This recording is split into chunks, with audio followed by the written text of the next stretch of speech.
So, when I left you in class yesterday, we were talking about Plainview, and I want to remind you again, there's a three-pronged test to Plainview. The cop's authorized to be in the location, the item is easily seen, and the incriminating character of the item must be readily apparent. That's a nice common sense test and an application of the law. And when I think about that standard, it makes sense to me. It makes sense because Plainview does not intrude into an expectation of privacy. Why? Because they put something where a cop could be, and they put something that is apparent based upon its appearance to be either the fruits of a crime or the instrumentalities of a crime. Remember, the exclusionary rule applies to the states. We sort of started. I want to remind you of that as we're going forward. There are two tests for informants that you see applied in the United States. Spinelli v. Gates is the earlier standard that is still applied in many state courts. And Spinelli v. Gates looked at a two-pronged test that focused on the adequate basis of the knowledge of the informant, and they looked for the veracity of the information or the reliability of the informant. And when I had an anonymous informant, I had a real problem with establishing probable cause from that informant. You had to show that the informant was reliable to be able to get a probable cause determination and get a search warrant. And the problem with an anonymous informant is that they are almost inherently unreliable unless I have so much information that I really have probable cause otherwise. And they sort of lead me to that point, but the probable cause isn't generated there. It's generated by the additional police action after the anonymous informant called. Now that's different from the current Fourth Amendment standard in federal jurisdiction and in many state courts now, which is based upon Illinois v. Gates. And you should all remember, what's the test for probable cause from an informant under Gates? Totality of the circumstances. And that totality of the circumstances test was designed to do away with these Fourth Amendment probable cause cases at the appellate level, because it's a case that cuts inherently in favor of the government and is reviewed on an abuse of discretion standard at the appellate level, which means it's almost impossible to make the case to allow you to raise it as an issue. And for those reasons, Fourth Amendment jurisprudence, as it applies to probable cause determinations based upon informants, goes away after the Gates case, and you very rarely see it. And when you see it, you've almost got either abuse of discretion by the judge or a lack of good faith on the part of the cops. Now, there's the Fourth Amendment up there on the screen, and the thing that I want to remind you of one last time, if it hasn't stuck in your head, is that this is a two-part test, right? One part having to do with unreasonable search and seizures, even if there is not a warrant. And the other part having to do with an appropriate warrant. So if I've got a warrant in my problem, if I have a warrant in the case that I'm working, I have to focus on when the warrant was issued, did the magistrate have probable cause to issue the warrant? And I look both at what the magistrate knew and how that information was provided to the magistrate.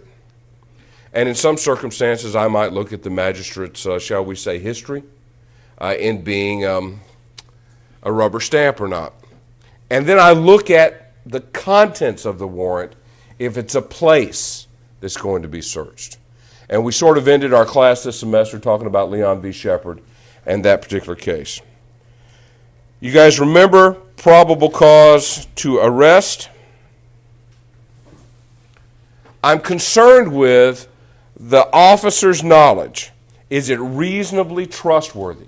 Is it reasonably trustworthy to the point that a person of reasonable belief would think that an offense has been committed and that the person that I want to arrest is in a particular location? You know, have they committed or are they committing a particular crime, and is that person going to be available to arrest? Now, probable cause to arrest is not location specific. It's individual specific. It's individual specific. So it goes to the person, not to the location. And that creates some interesting issues, right? When I've got probable cause to arrest and I go to a home, can I go into the home? How do I go into the home? What if I go into someone else's home and then I discover something? All those issues, of course, are on your plate. Probable cause to search is a little different. I've got property that's subject to seizure. Now, what's property that is subject to seizure? Fruits of a crime, the instrumentalities of crime, the evidence of a crime. That's property that is subject to seizure. And I have to think, when I get the search warrant, that the stuff that I am looking for is in the location that I want to look. And the game is, what am I looking for? What do I have probable cause for?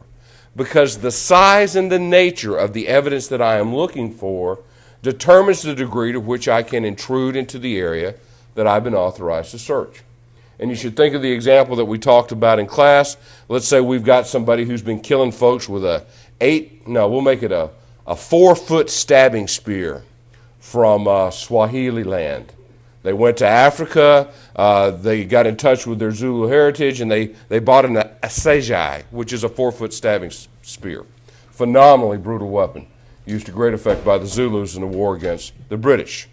Well, it's about 4 feet long, and it's got a really sharp point on the end of it. Should I be looking in the rolled up socks of the individual? No. I'm outside the scope of the search. And if I'm outside the scope of the search, I'm in an area where I don't have probable cause to be.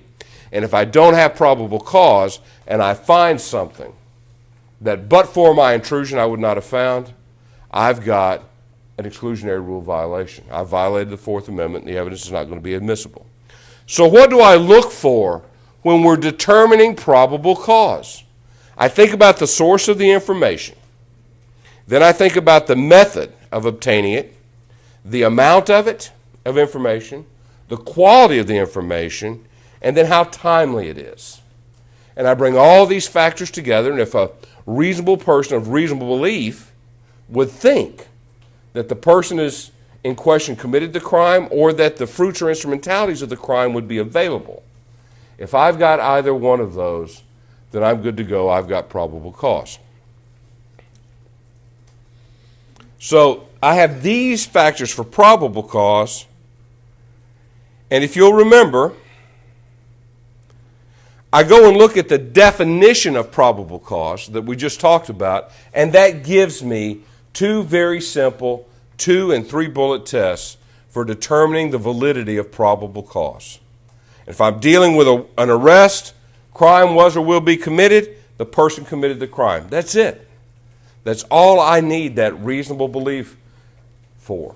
If it's to search, crime was or will be committed, evidence is specifically related to the crime, is located in the place where I want to search. It's a 3-part test. It comes right out of the case law. Professor Ross? Yeah. Earlier, for PC arrest, you mentioned, and also was on the slide, the crime has been or is being committed, and on that slide you had will be committed, in addition to the others. In addition to the others. So, we need to make sure to incorporate that in our exam.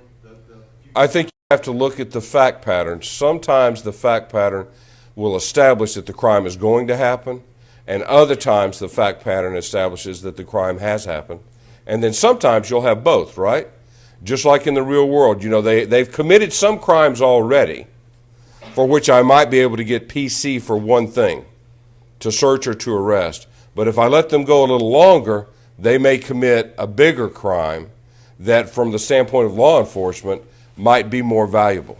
And so I'll focus on the crime that will be committed as opposed to the one that's already been committed. The will be committed piece is particularly important and useful when I'm dealing with wiretaps, undercover agents, because I'm looking for an authority to intrude into the home of individuals to try to stop crime or to catch it.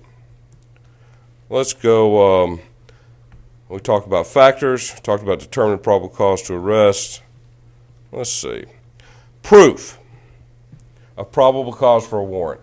The cop saying I saw it is generally going to be enough to get PC, unless there's an issue with the police officer. You think about the cop this month who got the death letter from Hillsborough County. Do you think you could now establish a warrant based upon that cop saying that he saw something? No, probably not.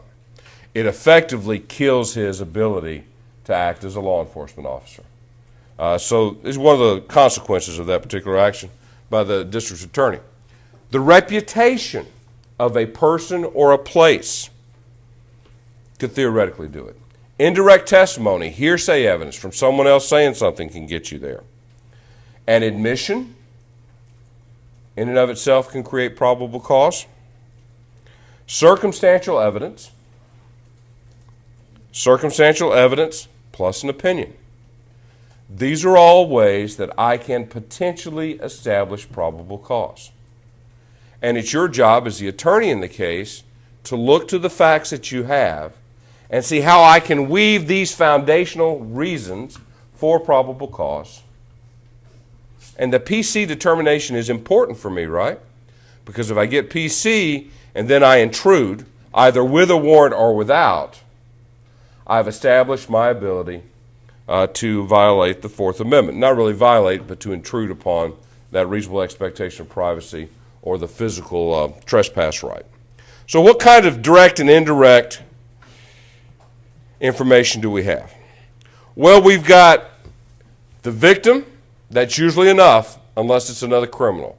Neutral citizens, that's fine. Cops are fine.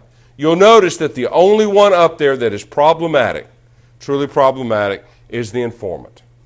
And on my exam, so that I know that you understand it, I expect you to apply both the Gates and the Spinelli test, because that shows me that you have that substantive law down and you know the difference between the two. And that's important for your long-term development. And so I give it to you up front. Now, when I think about the Fourth Amendment, I really just break it down into four categories. Hang on just a sec here. I can't stand that.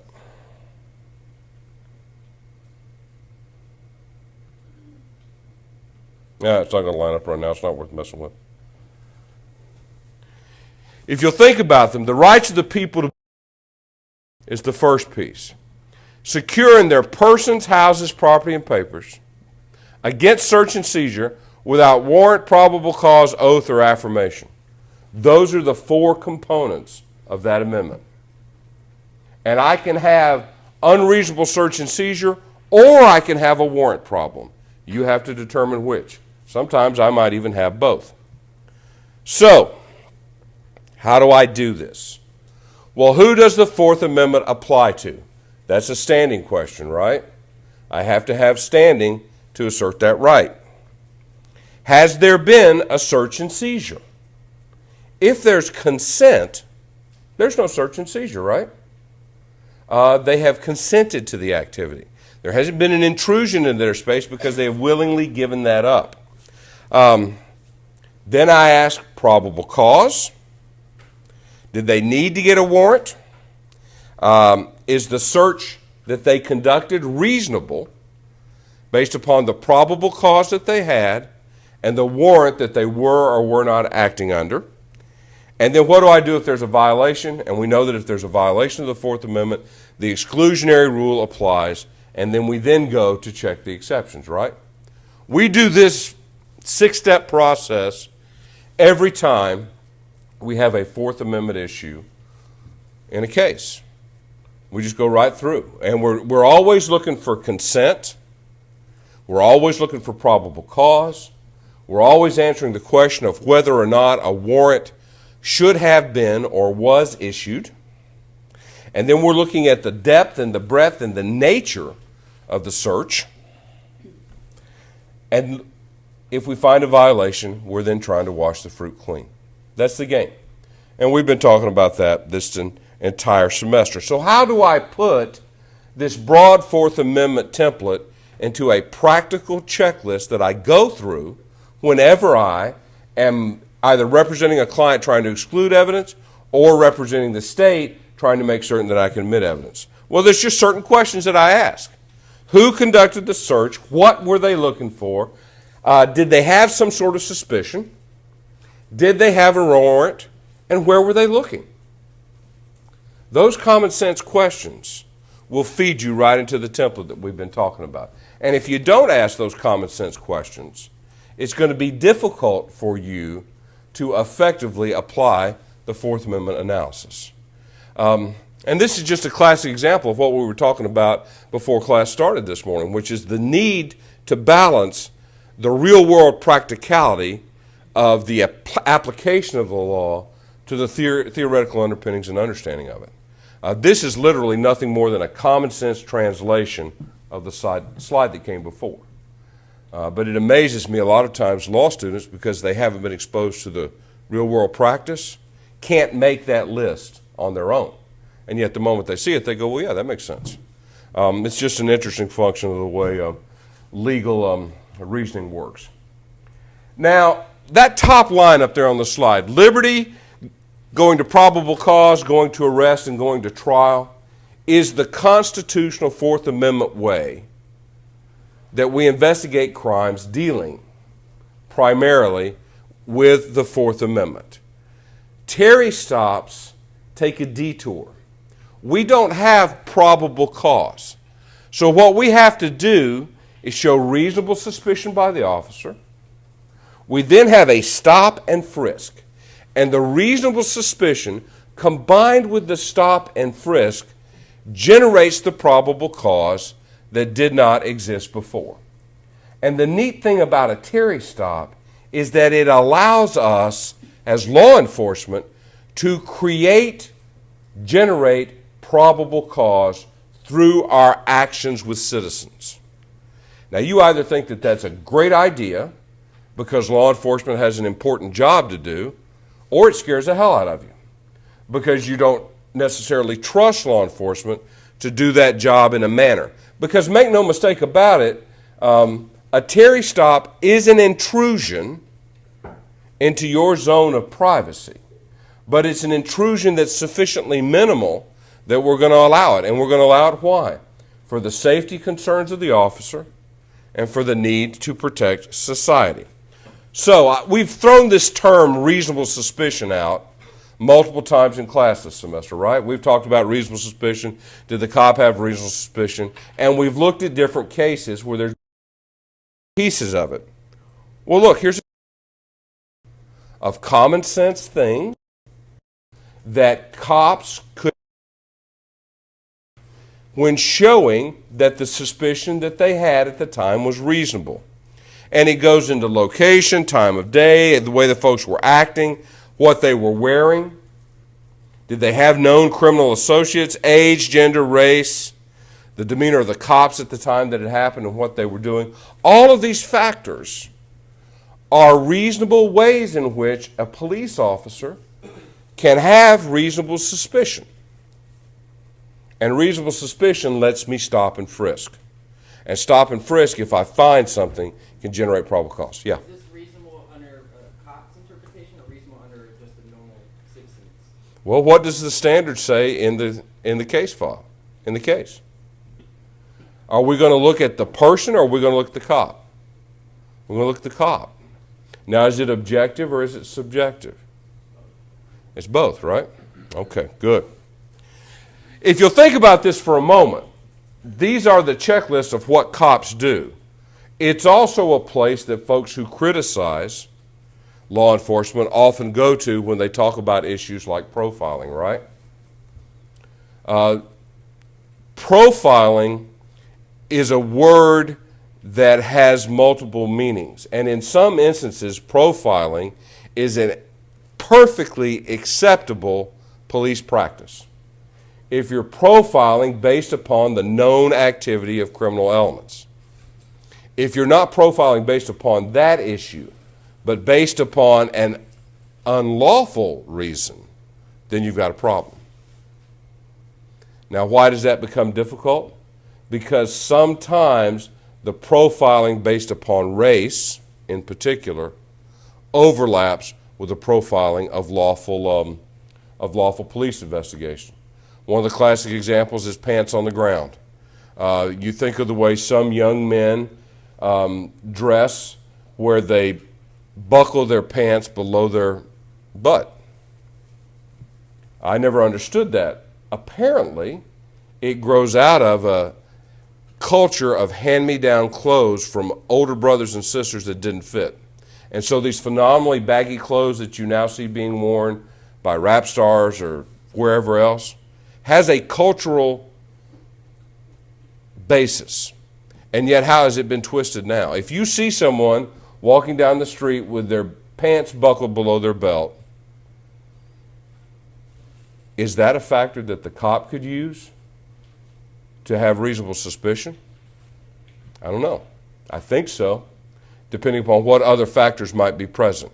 Let's say another factor might be a particular colored bandana in the back pocket of those pants. And that colored bandana is associated with organized crime. That might get you over the hump. This is an area of the law where folks tend to get upset.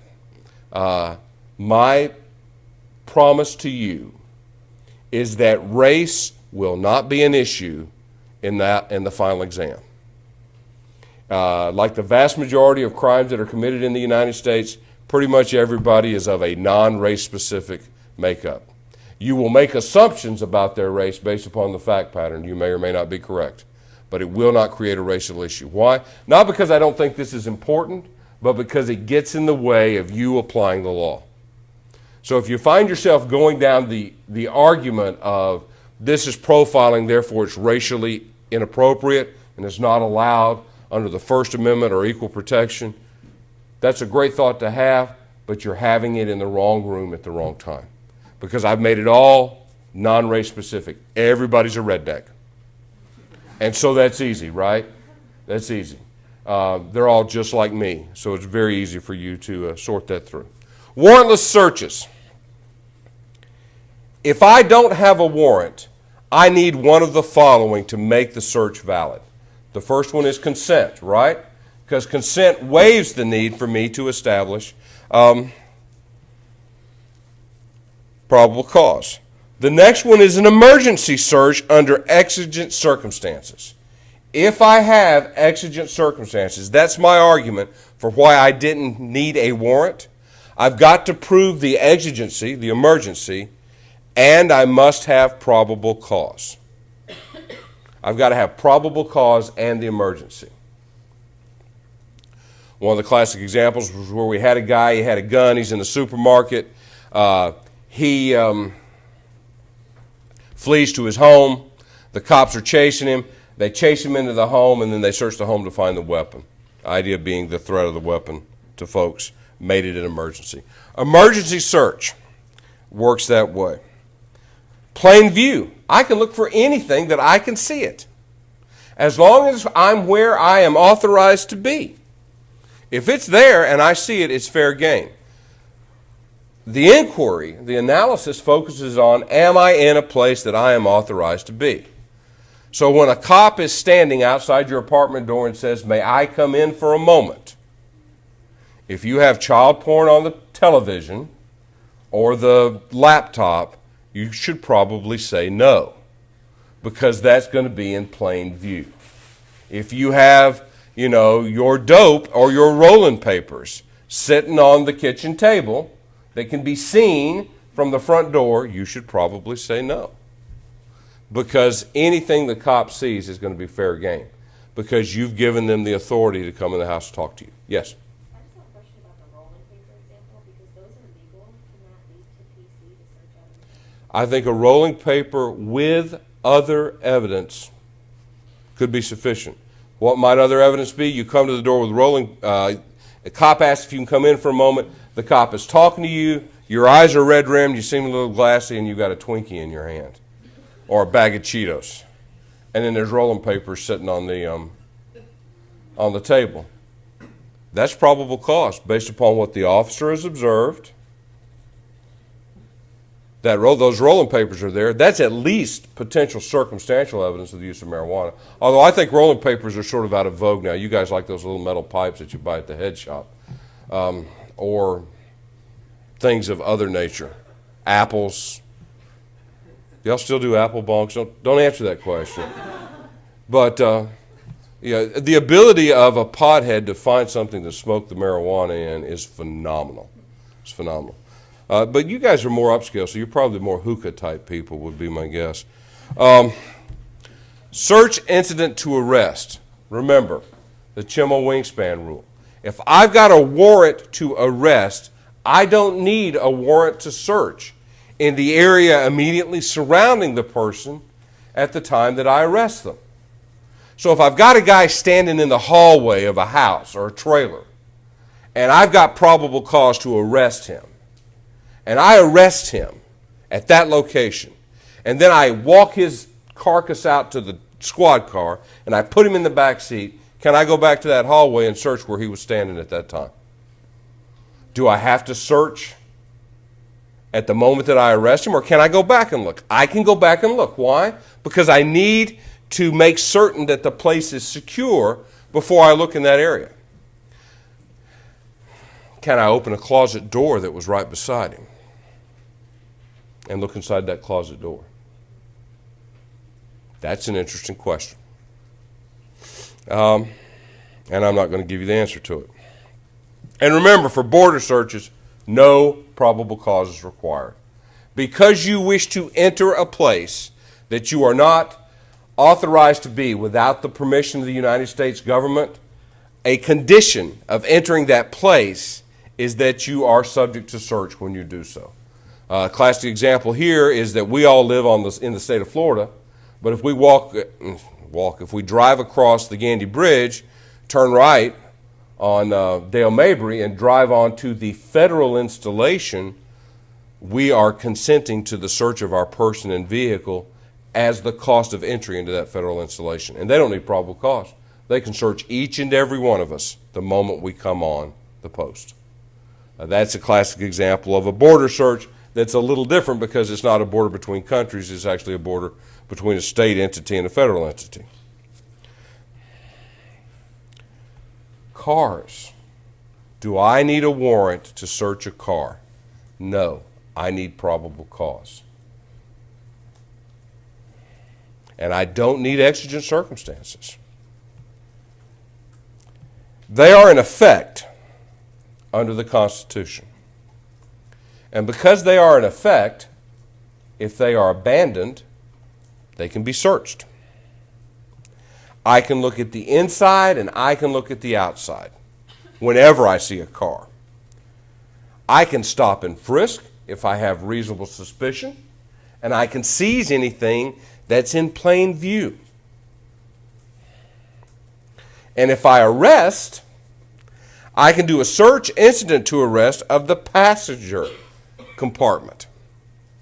And if that activity creates probable cause, I can search the trunk. So I can start with the stop of the car for a law enforcement reason. I can look in it, inside and outside. If anything's in plain view, it's going to be admissible. If my interaction with the driver gives me reasonable suspicion, I can stop and frisk. If that creates probable cause, I can now search. And if I, hang on just a second, Artie. If I have probable cause, I can search the whole interior of the car. And if I find something, I've now got PC to search the trunk. I can open up all those pieces of the car based upon my initial interaction. And because they're mobile, I don't need a warrant to do it. I don't need a warrant. Yes? So if, like this actually happened to one of my friends the other day, like they got pulled over for some honest stuff, some like random reason, and the guy asked him if they could, like they're like, could you search the car? And he's like, no. If you say no to the consent, is that enough for, that's not enough for reasonable suspicion. Like, he was asking me about it, and I was like, I didn't think so. No, I mean, refusal and assertion of a constitutional right does not create reasonable suspicion. Yeah. An assertion of a constitutional right in a car filled with a cloud of blue smoke, smelling like burnt grass, I've already got probable cause. So the PC comes from something other than the assertion of the constitutional right. Although Most police officers, if you say no, may decide to toss the car even if they don't have probable cause or reasonable suspicion. If you just look nervous, like if you just get pulled over and you're like, oh my god, I got just pulled me over, and like there's nothing in your car, but it makes you anxious, and you're over here anxious, is the anxiety enough for a stop and frisk? That would be an arguable point depending upon how the anxiety manifested itself. Now, I'm assuming that you would blush and you'd be bright red because you blush in class, right? And you have very fair skin. Would it be enough just because she blushes? Probably not. Might the cop find it funny? Yeah, maybe. But I don't think that would give you probable cause. If we find containers within the car, I can search the container if I have probable cause. Now, the limitation on this is the Gantt case, right? I can't arrest someone away from the car and then take them to the car and search the car. It doesn't work that way. And what we don't know right now is how close to the car they have to be before you're allowed to search the car. Because what happened after Belton was the cops would let the guy get out of the car, walk into the other place, he'd come back out of the place, they'd arrest him, and then they'd go search the car under Belton. They'd be able to do that. And what Gantt says, hey, you guys are just taking this too far. It's a classic example of the cops going too far in the practical application of a constitutional standard. Yeah? And what about the, when they assert, I want to say, when they like assert their privacy right on the container with like the locks and stuff, and that was my car. Well, assertion of a privacy right on a container does not necessarily prevent its opening if you have probable cause. Okay? All right. So if I'm dealing with warrants and perhaps a probable cause exception, I ask myself, why? What is the underlying rationale? Why should I be allowed, as law enforcement, to do this without first getting a warrant or without having probable cause? And then I say, what must be shown to invoke that exception, and what is the scope of the authority conferred by the exception? Think about Terry stops, reasonable suspicion, stop and frisk. A classic example of how these common sense questions can help you define an exception where probable cause does not exist, and yet ultimately we can generate probable cause and search without a warrant. Car warrants. I still need probable cause. Remember that cars can be anything that's mobile. I think you can make an argument that a boat, a jet ski, a ski-doo, an all-terrain vehicle falls in those categories. It can be on the highway, a public place, private property, or your own property. And we've had part of the station and 3 years later searched it without a warrant, and that's been okay. Yep. So, you should remember our Fourth Amendment matrix, right? Do I have government intrusion? If yes, is there a reasonable expectation of privacy? If no, to either of those questions, we're protected by the Fourth Amendment. If I have a reasonable expectation of privacy, the cops have to show probable cause. If I show probable cause, did they get a search warrant? If they got a search warrant, the evidence that they got is going to be admissible, no problem. On the other hand, a lot of times I don't have probable cause or I don't have a search warrant.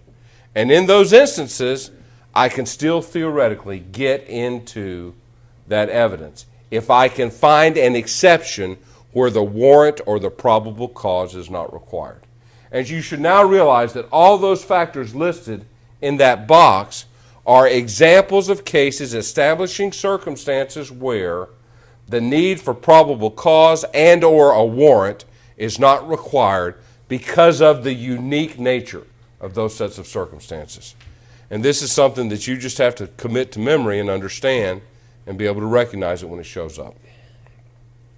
Now, if I can't get into any of those, I don't have PC and I don't fall into the exception to PC, now the exclusionary rule exceptions apply. But the moment I begin to apply the Fourth Amendment exclusionary rule exception, my mind goes to the exceptions to the exclusionary rule. And we've talked about those, and I'll go over them again in a moment. It's only after all of that happens that the evidence is inadmissible on Fourth Amendment grounds. And if you'll think about it for a moment, a good lawyer should be able to find an argument, multiple arguments, to admit evidence. The argument to suppress evidence is, from a legal perspective, the more difficult argument to make. So, if you're writing an answer on an exam, writing an answer as the assistant district attorney is a much easier answer than writing the answer as a criminal defense lawyer, depending upon the fact pattern. So, do I have government conduct? We take that template, we make a checklist out of it. Is there government conduct? Is there a search and seizure? And that's reasonable expectation of privacy under CATS, but it is also, under the Jones case with the GPS, potentially trespass. If I look at Jones and I look at Jardines, I'm saying that trespassery, intrusion into the Fourth Amendment is live and well as a potential argument. It's not clear whether it's co-equal with a reasonable expectation or exists separately, because Judge Kagan and Judge Scalia haven't agreed on that yet, but it's pretty clear that both of these doctrines exist. If I've got those, I ask myself, is there probable cause to either arrest or search?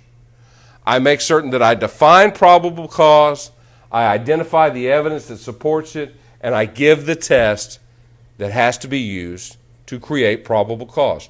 The test being the nature of the thing I'm dealing with, either a person or evidence. And you've got to flow that right in there. Those three questions, everyone in this room who has been studying the subject ought to be able to answer without any problem. It's going to be how well you answer it that's going to determine your grade, right? And then I ask, was there a warrant for the arrest? If there was a warrant, was it based on probable cause? Did it appropriately limit the police? Was it executed properly? I ask those questions. And if the warrant was done properly, whatever we've got, it's going to be admissible. It's more problematic when I don't have a warrant, because I have additional tests that I have to make. Right? I have additional tests. I ask myself, do I have an exception to the warrant requirement? If it's for arrest, anytime I see a felony committed in a public place as a law enforcement officer, I can arrest without a warrant. I don't need a warrant. If it occurs and I don't see it, but I arrive at the scene afterwards, and then through investigation I find the dude who did it, I don't need a warrant. If it's a misdemeanor violation, I can arrest without a warrant as long as I saw the misdemeanor occur. And you should be thinking of the Alta Vista case, Lago Alta Vista, where we got the lady running around in the pickup truck who's got a history with the cops and she doesn't have her seatbelt on. And the police arrest her and won't even let her take her babies to drop them off at the neighbor's house before they haul her off in the paddy wagon. And we didn't even care what the subjective reason for the police officer was in effectuating the arrest. We didn't even care if the crime for which she was arrested would ultimately result in her winding up in prison. You looked at the Wren standard. The cop can be doing it for evil reasons. That's not the question. The question is, objectively, did the police officer have the authority to do it? And in that case, there was a statute that allowed for the arrest for misdemeanor violations of seatbelt law. So we got to look at these things in context with each other. So,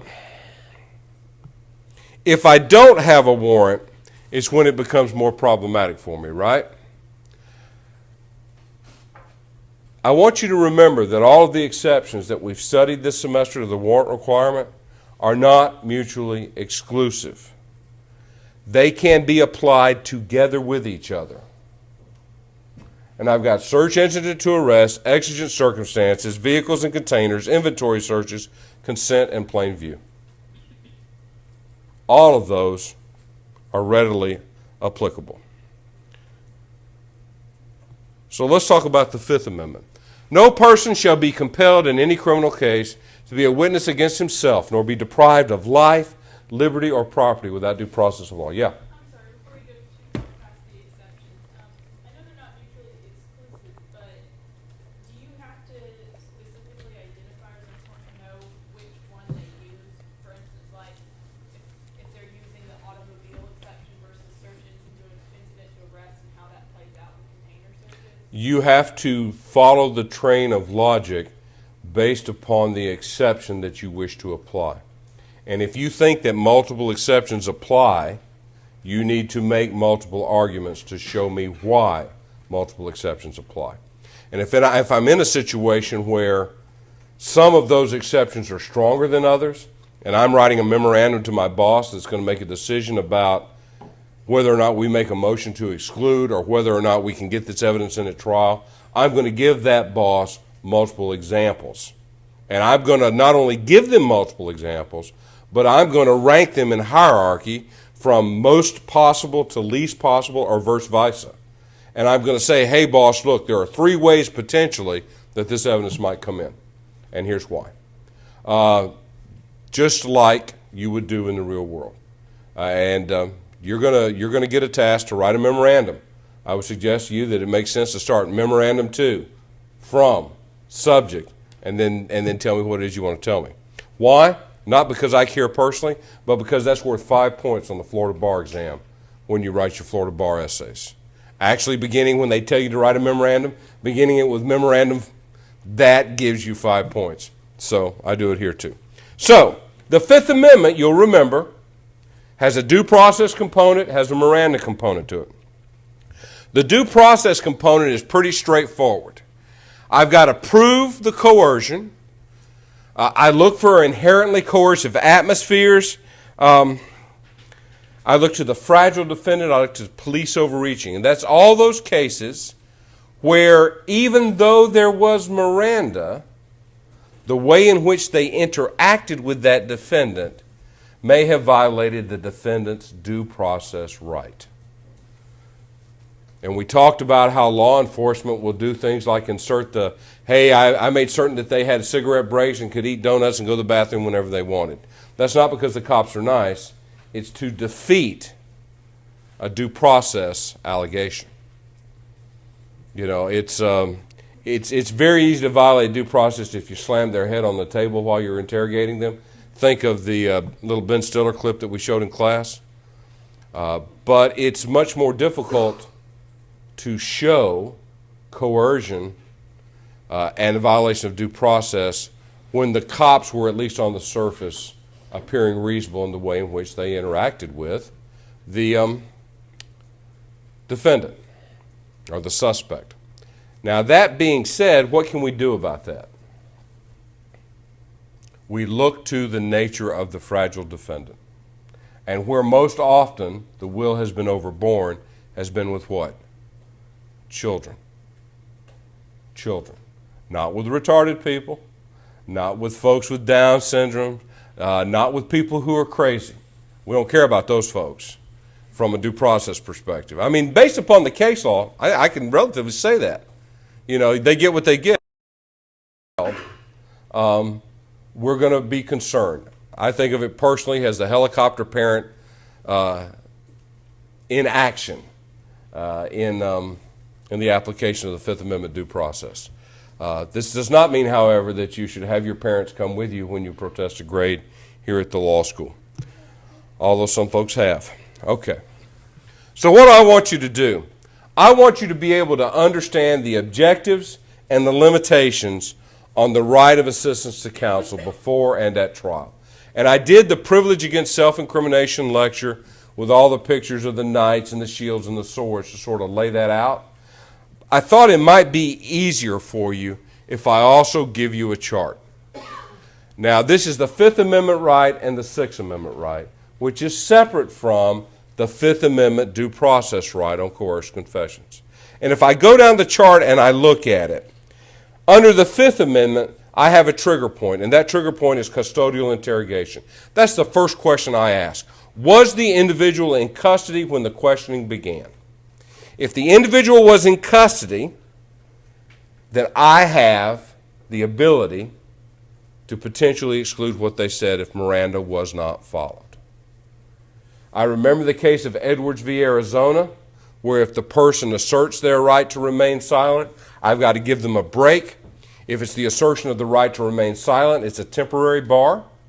If it's assertion of the right to counsel, they have to be given an opportunity, a real opportunity to have gone to counsel before I talk to them again.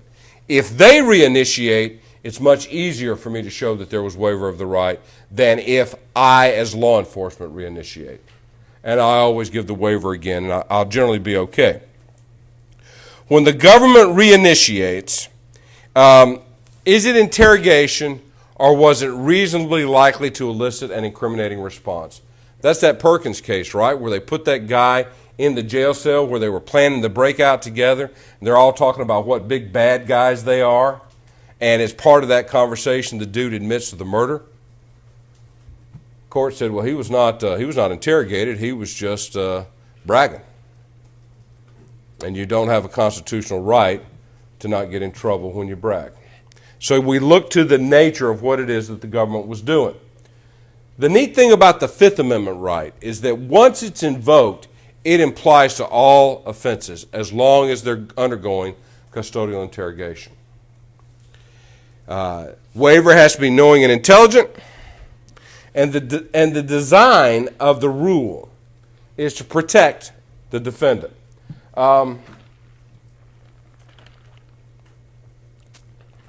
Against the overbearing nature of police misconduct while they're in custody and being interrogated.